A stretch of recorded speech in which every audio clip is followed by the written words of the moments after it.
Full disclosure, I cried in my car on a health food store parking lot afterwards. Hey, Survivor! Welcome to episode 121 of the Vibrant Survivor podcast. What happens when you fight for justice, but the system fights harder to protect its own? If you've ever felt like the truth didn't matter as much as power, paychecks, and perception, you're not alone. Today we're diving into what to do when justice takes a detour, and how you can stay healthy and strong in the process. But before we dive in, let's self-regulate with a 4-4-8 breathing exercise, if you'd like.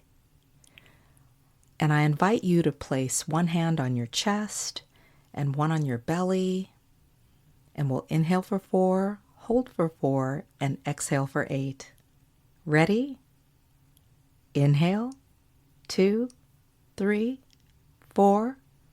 Hold, 2, 3, 4. Exhale, 2, 3, 4, 5, 6, 7, 8. What do you notice in your body today? Grab your notebook and pen, and let's dig in. Hey, Survivor! Welcome to the Vibrant Survivor podcast. Do you want to disconnect from a narcissistic or toxic situation and heal? Are you Googling how to identify a narcissist, narcissistic abuse, and boundaries? Are you feeling stressed and lonely while trying to avoid being sucked back in and lied to again? Hey, I'm Lesley. As a busy wife and mom, I fell for the lies and manipulations of narcissists. I wasted my time, talents, and money on users who kept moving the goalposts.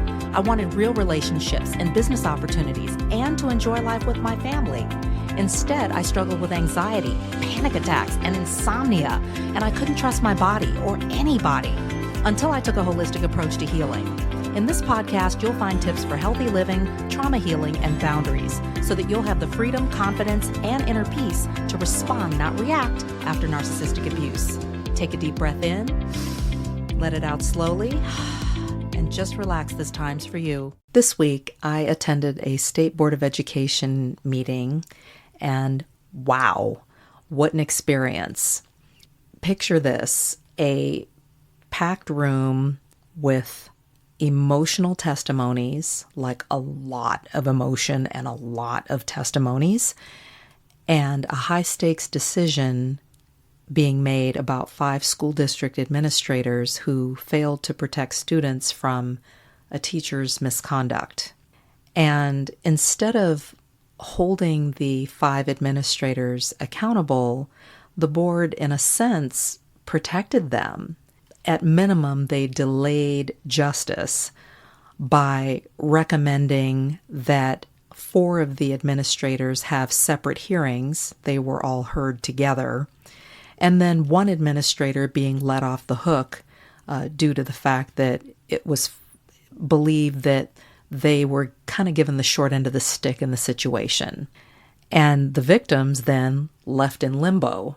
There were celebrations afterwards from those who won and their supporters, their teams, while the victims who had already suffered for 4 years, it's been a long road, may very well have to relive their trauma, especially if they choose to engage in separate hearings for 4 of the administrators. And what a lot of this exposed was a toxic culture that tends to prioritize image, power, and preservation over accountability. And I'll be honest with you, it was very disappointing. I was disappointed. It was very frustrating. Full disclosure, I cried in my car on a health food store parking lot afterwards. Ultimately, I did have the opportunity to connect with some other folks who had attended the meeting and who spoke up and spoke out, especially for the victims. And not just the ones who were brave enough to take this to the state level, to the board, but also the victims who are still to this day uninterested or afraid to come forward. It was a good opportunity to connect, but also to reflect on the way that things unfolded and even possibly next steps. Here are 3 healthy ways to keep moving when the system protects its own. Number 1, Expect detours, but don't delay your healing. I've said it before and I'll say it again. The justice system is not built to make anyone whole. And in this case, this meeting wasn't a legal meeting, but the same principle applies. It's not meant to make anyone whole. And if you recognize this up front, it can help you to manage your expectations and avoid emotional burnout. Just a few tips here. You can do things like setting boundaries on how much you choose to engage and have a plan for recovery, say after a hearing like this.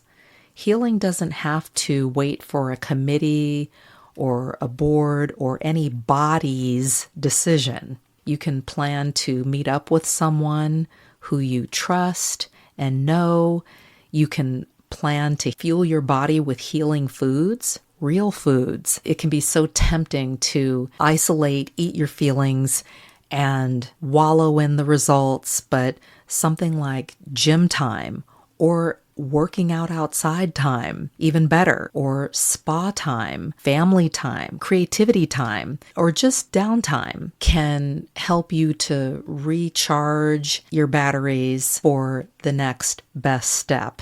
Number 2, find power in community, not just in the meeting room. When the system disappoints you, healthy relationships can sustain you. I've said this too. There is healing power in community. And for that reason, I encourage you to seek out advocacy groups that may even have other survivors in them, Watchdog and other local organizations, support groups, and professionals who get it, who get the emotional toll of these kinds of battles. It could be a legal team, therapists, counselors, etc. That can make a big difference and help you to feel less alone. After a major disappointment, spending time with people who can validate your experience and remind you that your voice and your fight still matter can really be a game changer. And having a good cry, hello, stress reliever,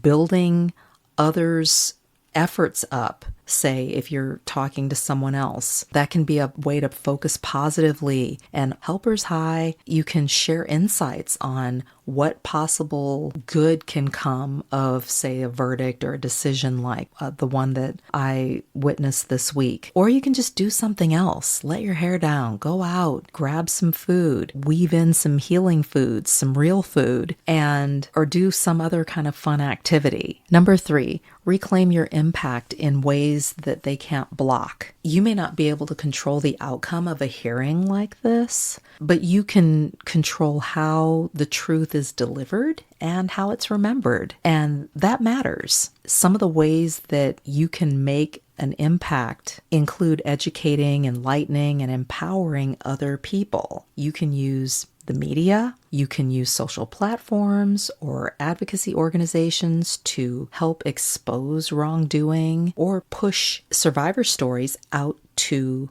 the masses. And that can help and be a productive way to counter the effects of a disappointing result. Also, you can support legal reforms that can help to close loopholes that allow things like abuse cover-ups. For example, in my state, there's a bill that's on the table being voted on. It's for mandated reporting.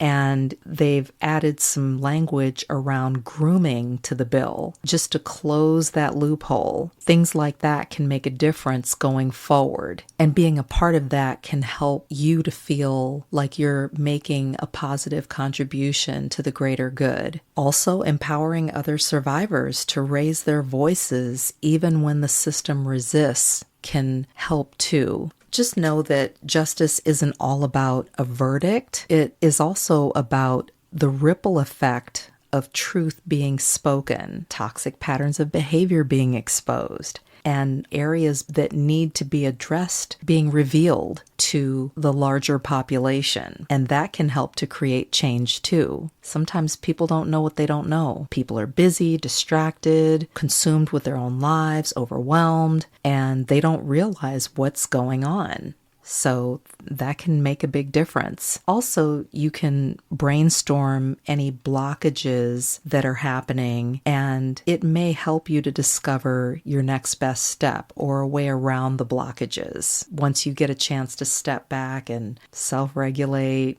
co-regulate, and evaluate. If you've ever felt like the system protects power over people, survivor, you're not alone. It can be frustrating, it's painful, and it just feels unfair. But your voice has power beyond a board meeting or a court hearing, if that's the case. See what I did there? Keep speaking, keep healing, and keep moving forward, because even when justice stalls, the truth always leaves an impression, even if people don't show it or say it. Remember, when justice chokes on the weeds of power and greed, your voice plants the seed the future will need.